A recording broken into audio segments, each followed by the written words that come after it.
ఈ నామమునే మనం రక్షణ పొందవల్ల గాని ఆకాశం క్రింద మనుషులలో ఇవ్వబడిన మరి ఏ నామమున రక్షణ పొందలే. దేవుని బిడ్డలారు గమనించండి ఈ మాట. అపొస్తలులు ఇజ్రాయేలు ప్రజలకు ఏమని బోధిస్తున్నారంటే, ఈ నామములోనే మనం ఏం చేయాలంట? రక్షణ పొందాలి. అసలు రక్షణ అంటే ఏంటి?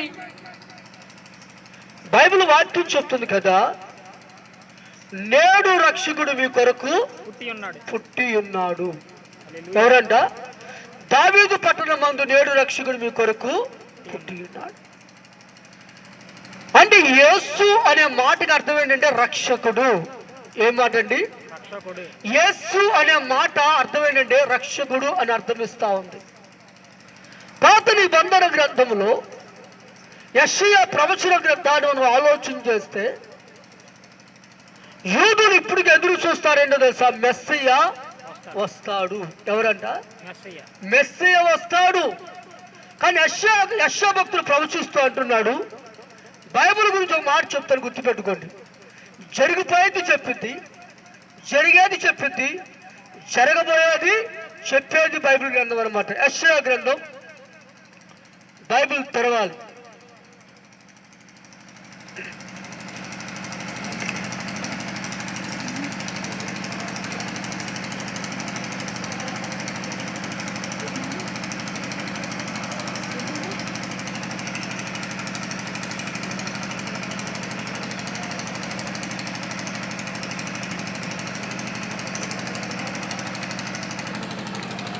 యెషయా గ్రంథం 45వ అధ్యాయం 22వ వచనాన్ని జ్ఞాపకం చేసుకుందాం. యెషయా గ్రంథం 45వ అధ్యాయం 22వ వచనం.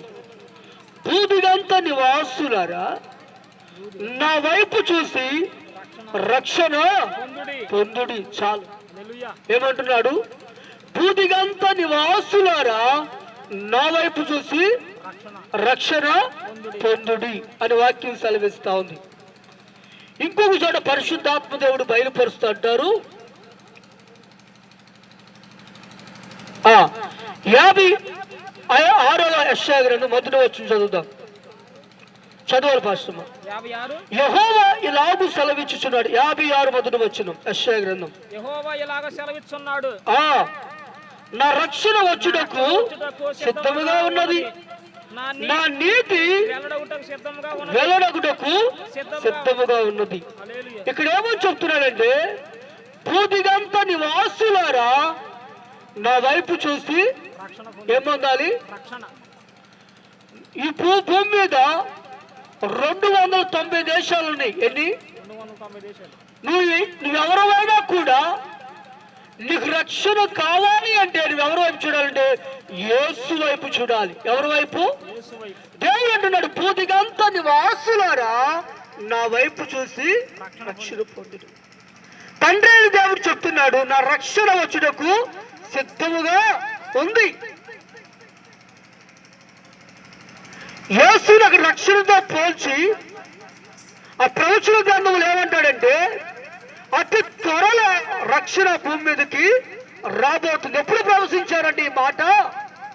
యేసయ్య ఈ భూమి మీదకి రాకముందు, క్రీస్తు పూర్వము 500 సంవత్సరాలకు ముందే ప్రవచించిన మాట.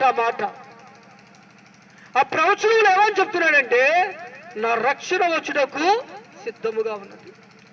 అందుకే అంటాడు యెషయా 9వ అధ్యాయంలో ఏమంటాడంటే, మనకు కుమారుడు అనుగ్రహింపబడ్డాడు, ఆయన ఆశ్చర్యకరుడు, ఆలోచనకర్త, బలవంతుడైన దేవుడు.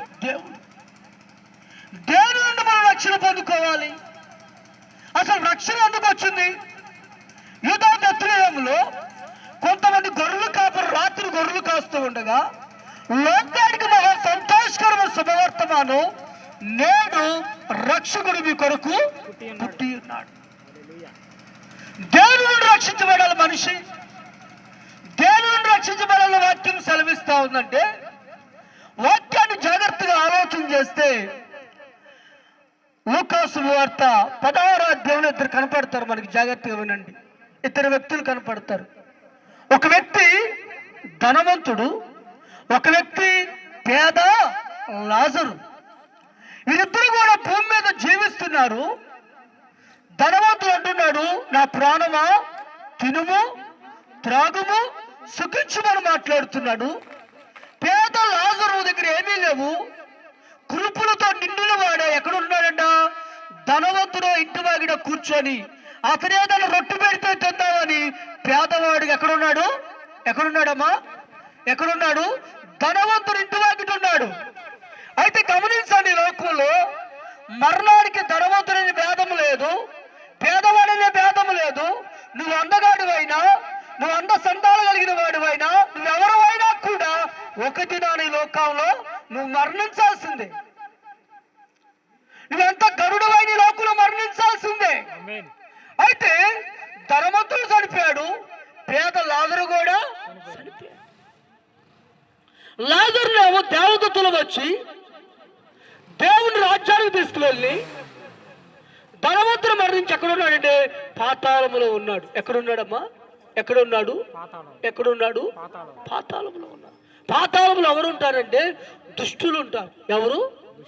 పాత నిబంధన గ్రంథంలో ఒక మాట జ్ఞాపకం చేస్తారు, అంటే పాతాళం గురించి. బైబిల్లో మోషే ఒక ఉన్నతమైన ప్రవక్త. ఆ మోషే మీదకి దాతాము అభిరాములు కొరావు సంతతి వారు ఏం చేస్తారంటే మోషే మీదకి ఎదురు తిరుగుతారు. అంటే దేవుడు వారికి ఇచ్చిన పని కంటే ఇంకా శ్రేష్టమైన పని పొందాలని ఈ మోషే ఎవడు అని